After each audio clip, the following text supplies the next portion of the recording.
Well, good morning, everyone. Welcome to Homestead Happenings and welcome to the homestead. I want to give a special thank you to all our members, and if you guys are interested in supporting what we do here on the homestead, don't feel obligated, but check down below, hit that join button. There's a lot of nice perks in there. But that being said, first weekend back. For those of you guys who have been following, you know I took an off homestead job, and Missy has been holding down the homestead on her own here, and she has been doing a fantastic job while I was away. This trip, I was only gone for 3.5 days. Not too bad, but look at the garden, guys. It's popping. We're going to talk about that in an upcoming homestead happenings this week, so stay tuned for that and all the work that she has gotten done in there. But I'm going to take you guys up to the front of the homestead and show you my new home during the week, or at least sometimes during the week, because it's all right. It's not too bad. But things are going well. We seem to have a plan in place. I did a bunch of projects with Missy yesterday. Here, let me show you guys. Can you see? Started putting up some trellising. That's for the tomatoes. So we got some of that up.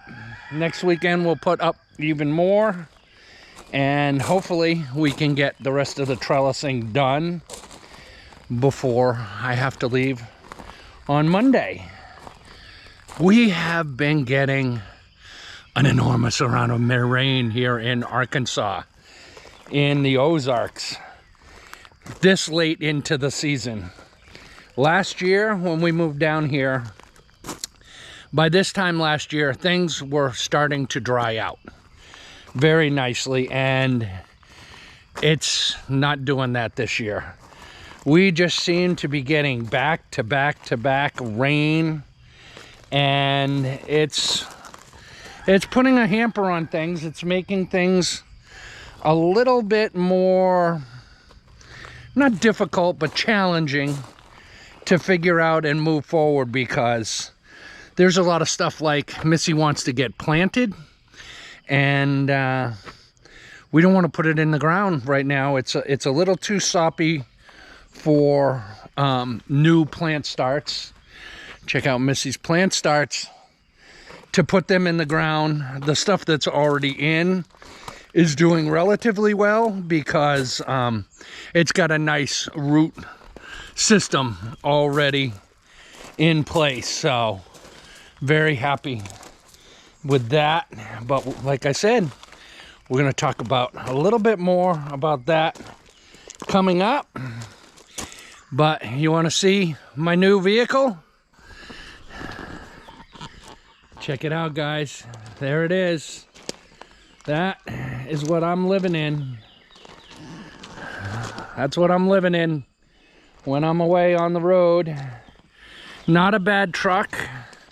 It is a 2003 Kenworth. It's got a cat motor. It's got plenty of power, guys. This thing, working wise,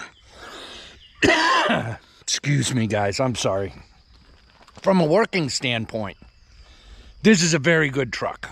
It's got a really nice power band. It's got a 12-speed, so it's a pretty smooth riding truck. Functions real good. Not having a lot of problems with it. Pretty happy with it. Going down the road, it's nice and smooth. No real rattles, no real shaking. It's not overly loud in the cab. And pretty happy with it from that standpoint. It's not a brand new truck, guys. So it could, it could stand a good bath for sure. But I don't think that's something that I'm going to take on anytime soon, because looks are important, but not as important as functionality. And that truck needs to keep rolling down the road so that it's making money all the time. And I'll take you guys inside and show you the living quarters in there, so you get an idea of what it's like for me in the truck. Ooh, I just walked out here. Look it. I've been looking for that.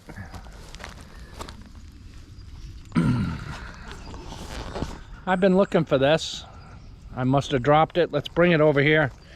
Put it by the sawmill so that I know where it is the next time I need it, before I run over it with the tractor. We'll just toss it in there for now.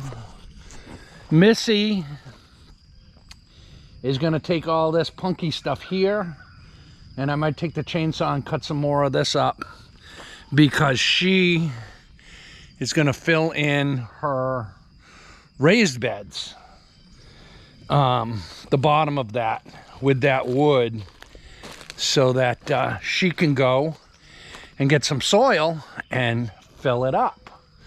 So again, how long have I been struggling with keeping this thing covered? Every time I put boards on it, a windstorm seems to come in and just blow it right off again. I'm gonna have to figure something better out. I need to bungee it down.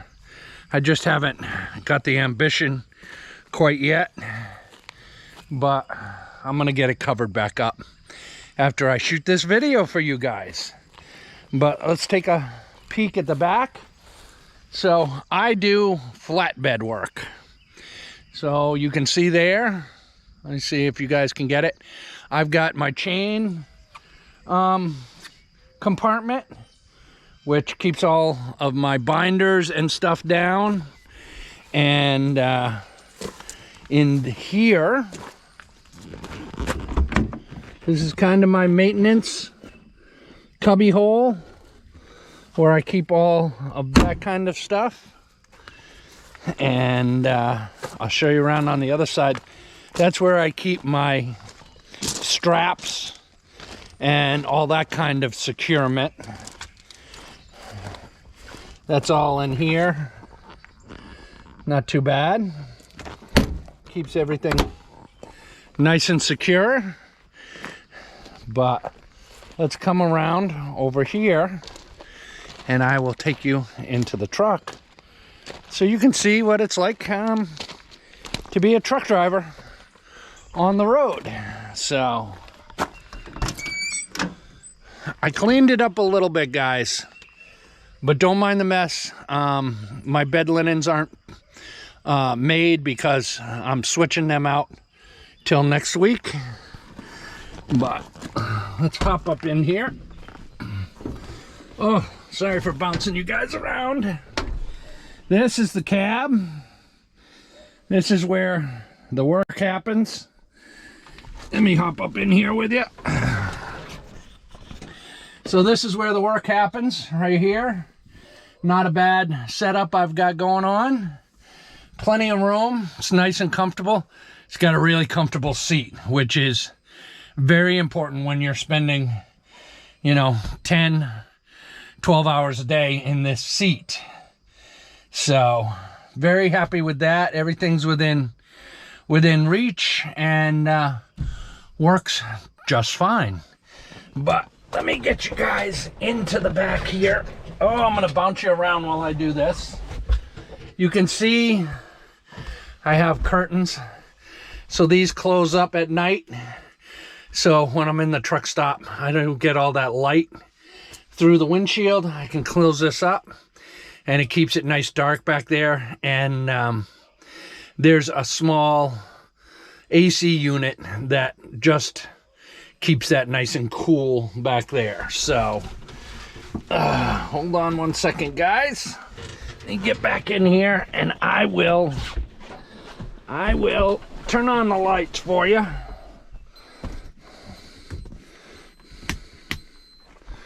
There. So you can see I got to do my bed linens, but it's got a nice comfortable bed. Plenty of headspace in here. You can see I've got my microwave. I've got my food prep area. Got my coffee maker. Can't go without that.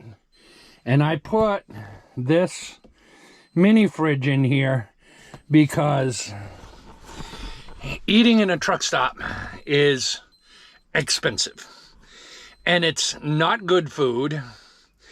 And it takes up a lot of time. I only get 10 hours for the most part of downtime every single day by logbook rules.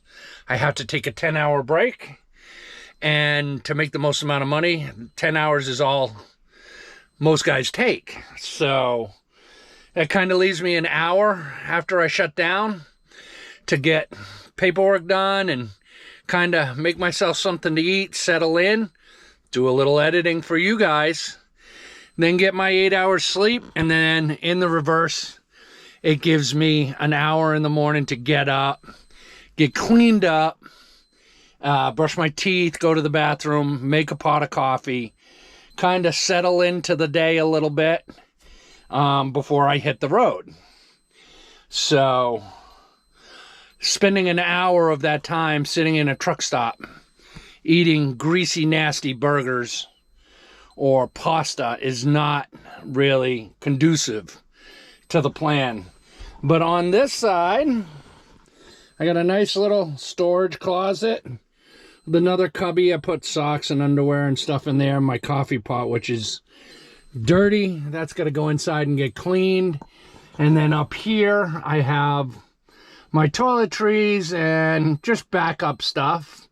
You can see here, there are windows in the front, and there's a window on both sides that I can open up if I want to. Here in these summer months, you keep it cold because you don't really want that light coming in and heating up this bunk area. But in the winter, I may open those up a little bit and let some sunlight get in here and kind of keep it warm so I don't have to run the heater as much and, you know, just be efficient while I'm on the road. But that's my view every morning. That's what I wake up to every single day. Get up, have my coffee, get ready to start my day. So also, if you guys have been wondering, how am I powering my microwave? How am I powering my mini fridge and everything else? Well, down here, see if we can show you that. Down here, they installed an inverter for me. So you can see this runs off the truck. And that gives me all the power I need. I think that's a 3,500 watt inverter, and the refrigerator's like, it's not that much. It's maybe 200-300 watts.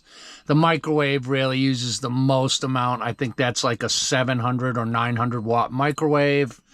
Coffee pot, anything with a heating element will use a lot more wattage, but I don't operate these unless the truck is running.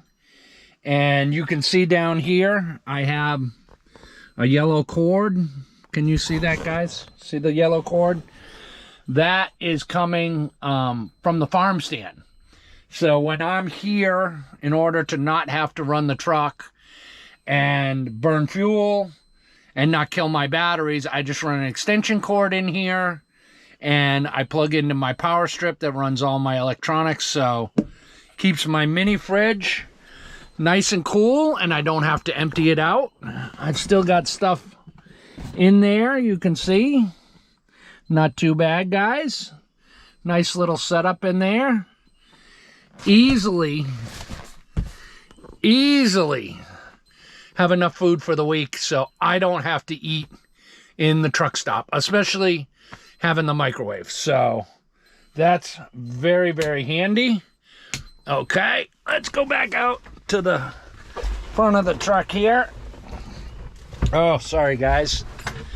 And I will show you some of my setup up here.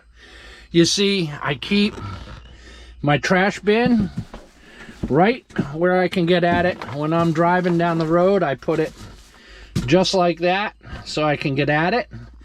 I got my case of water here, so when I'm in the seat, I can just reach down, pop a water up, and it's in my little container there, and everything is relatively right here where I need it. And a lot of times I'll take a couple of water bottles and I'll just stick them right here, so I never have to take my eyes off the road. I can just reach over and grab a water bottle and get something to drink.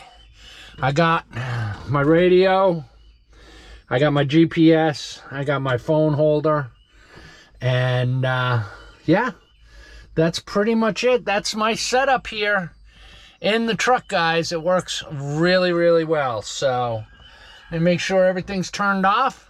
And let's get out of this truck, all right? Let's do it. Ugh. Ugh.